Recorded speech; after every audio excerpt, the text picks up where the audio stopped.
ಎಲ್ರಿಗೂ ನಮಸ್ತೆ. ನಾನು ಬೋರಮ್ಮ ಹೆಚ್ ಅಂಗಡಿ ಅಂತ ಶಿಕ್ಷಕಿಯಾಗಿ ಕಾರ್ಯನಿರ್ವಹಿಸ್ತಾ ಇದ್ದೀನಿ. ಮಕ್ಕಳು, ನಿಮ್ಗೆ ಇವತ್ತು ಒಂದು ಹೊಸ ಕಥೆನ ಹೇಳಬೇಕು ಅಂತ ಬಂದಿದ್ದೀನಿ. ಈ ಕತೆ ನಿಮ್ಗೆ ತುಂಬಾ ಯೂಸ್ ಆಗತ್ತೆ. ಜೀವನದಲ್ಲಿ ನಾವು ಯಾವ ರೀತಿ ಪಾಸಿಟಿವ್ ಆಗಿ ಥಿಂಕ್ ಮಾಡಬೇಕು ಅನ್ನೋದನ್ನ ಈ ಕಥೆಯಿಂದ ನಾವು ಕಲಿಬಹುದು. ಸೊ ಈಗ ಮಾವಿನ ಹಣ್ಣಿನ ಸೀಸನ್ ಅಲ್ವಾ? ಮಾವಿನ ಹಣ್ಣು ತಿಂದು ಏನಾಗಿತ್ತು ಅಂದ್ರೆ, ತಿಪ್ಪೆಯಲ್ಲಿ ನಾವು ಓಟೆಗಳನ್ನ ಬಿಸಾಕ್ತಿವಲ್ಲ, ಸೊ ಹೀಗೆ ಎರಡು ಓಟೆಗಳು ಒಂದು ತಿಪ್ಪೆಯಲ್ಲಿ ಬಿದ್ದಿದ್ವು. ಸೊ ಓಟೆಗಳು ತಮ್ಮಲ್ಲೇ ಏನು ಮಾತಾಡ್ಕೊಳ್ತಿದ್ವು, ಯೋಚನೆ ಮಾಡ್ಕೊಂಡು. ಏನು ಅಂತಂದ್ರೆ, ಒಂದ್ ತಿಪ್ಪೆ ಏನ್ ಯೋಚನೆ ಮಾಡ್ತಿತ್ತು ಅಂದ್ರೆ, ಅಯ್ಯೋ ಇಲ್ಲಿ ಏನಾದ್ರೂ ನಾನು ಬೀಜ ಹೊಡೆದು ಸಸಿಯಾಗಿ ಗಿಡವಾಗಿ ಮರವಾಗಿ ಬೆಳೆದ್ರೆ ಇನ್ನೂ ಸಸಿ ಇದ್ದಾಗಲೇ ಕೋಳಿ ತಿಂದು ಹೋಗ್ತಾವೆ, ಇಲ್ಲ ಹಂದಿ ಬಂದು ತಿಂದು ಹೋಗ್ತಾವೆ. ಇನ್ನೊಂಚೂರು ದೊಡ್ಡವಾದ್ರೆ ಯಾರಾದ್ರೂ ಬಂದು ಕಿತ್ ಹಾಕ್ತಾರೆ. ಇಲ್ಲ ನಾನು ಪೂರ್ತಿ ಇಲ್ಲಿ ಹಣ್ಣು ಬಿಡುವಷ್ಟೇ ದೊಡ್ಡ ಮರ ಏನಾದ್ರೂ ಆಗ್ಬಿಟ್ರೆ ಪೂರ್ತಿ ಬೈಲಲ್ಲಿ ಪ್ರತಿದಿನ ನನಗೆ ಹಣ್ಣುಗಳನ್ನ ಕಿತ್ಕೊಳ್ಳೋಕೆ ಎಲ್ಲರೂ ಕೂಡ ಬೀದಿಗೆ ಹೋಗೋರೆಲ್ಲ ಕಲ್ಲು ಬಿಸಾಕ್ತಾರೆ.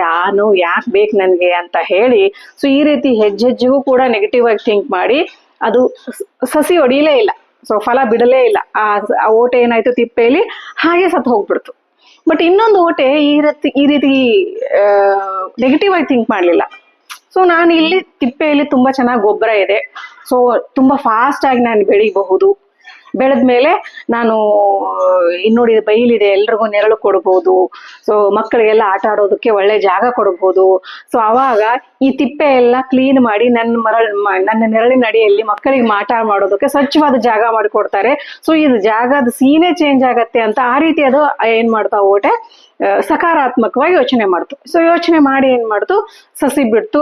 ತುಂಬಾ ಚಂದ ಫ್ರೆಶ್ ಆಗಿ ಒಂದು ಚಿಕ್ಕ ಸಸಿಯಾಗಿ ಬೆಳೆದಿದ್ದಕ್ಕೆ ಅದನ್ನ ನೋಡಿ ಅಲ್ಲಿ ಆಟ ಆಡೋಕೆ, ಏನೋ ಮಕ್ಕಳು ಕ್ರಿಕೆಟ್ ಆಡ್ತಾ ಇದ್ರು, ಅಲ್ಲಿ ಬಾಲ್ ಬಿದ್ದಿತ್ತು.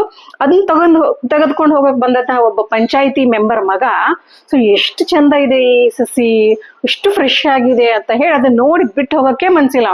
ಸೊ ಅವನೇನ್ ಮಾಡ್ತಾನೆ, ಅದಕ್ಕೆಲ್ಲೂ ಕೂಡ ಧಕ್ಕೆ ಆಗದೆ ರೀತಿ, ಒಂದೂ ಬೇರು ಕಟ್ಟಾಗದೆ ಇರೋ ಹಾಗೆ ಇಡೀ ಸಸಿನ ಚಂದಾಗಿ ನೆಲದಿಂದ ಕಿತ್ಕೊಂಡು ಮಣ್ಣಲ್ಲಿ ಇಟ್ಕೊಂಡು ಒಂದು ಪಾಟಲ್ಲಿ ಹಾಕೊಂಡು ಒಯ್ದು ಒಂದ್ ಒಳ್ಳೆ ಜಾಗ ಹುಡುಕ್ತಾನೆ. ಯಾಕಂದ್ರೆ ಎಷ್ಟು ಚಂದ ಇದೆ ಈ ಸಸಿ, ಯಾವುದೇ ಕಾರಣಕ್ಕೂ ಇದೇನಾಗ್ಬಾರ್ದು, ಸತ್ ಹೋಗ್ಬಾರ್ದು.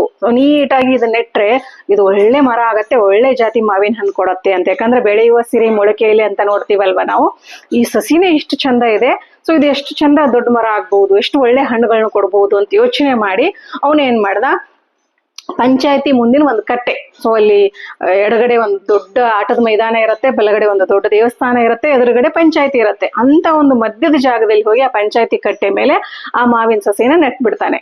ನಡೋದಷ್ಟೇ ಅಲ್ಲ, ಪ್ರತಿದಿನ ಅದಕ್ಕೆ ನೀರ್ ಹಾಕೋದು, ಟೈಮ್ಗೆ ಗೊಬ್ಬರ ಹಾಕೋದು, ಇಷ್ಟೊಂದು ಆರೈಕೆ ಮಾಡ್ತಾನೆ. ಸೊ ಹೀಗಾಗಿ ಕೆಲವೇ ತಿಂಗಳುಗಳಲ್ಲಿ ಮರ ಇಷ್ಟು ಸಸಿ ಇದ್ದಿದ್ದು ಮರವಾಗಿ ಬಿಡತ್ತೆ.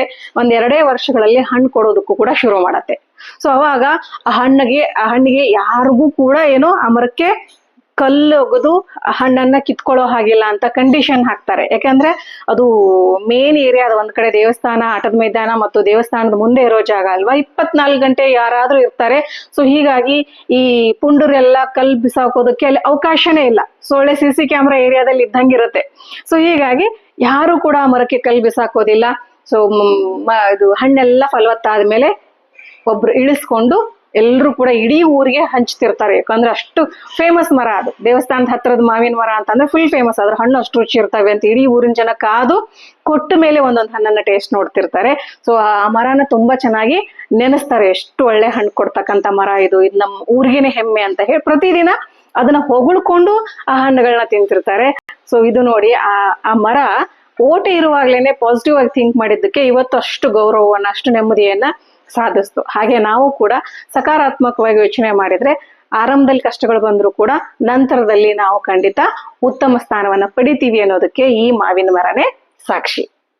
ಸೊ ನಿಮ್ಗೆ ಕತೆ ಇಷ್ಟ ಆದ್ರೆ ಈ ತರಹದ ಕತೆಗಳಿಗೆ ಚಾರು ಸಾಂಸ್ಕೃತಿಕ ಪ್ರತಿಷ್ಠಾನದ ಯೂಟ್ಯೂಬ್ ಚಾನೆಲ್ನ ಸಬ್ಸ್ಕ್ರೈಬ್ ಮಾಡಿ, ಕತೆಗಳನ್ನ ಲೈಕ್ ಮಾಡಿ, ಹಾಗೂ ನಿಮ್ ಫ್ರೆಂಡ್ಸಿಗೂ ಕೂಡ ಈ ಕತೆಗಳನ್ನ ಶೇರ್ ಮಾಡಿ. Thank you.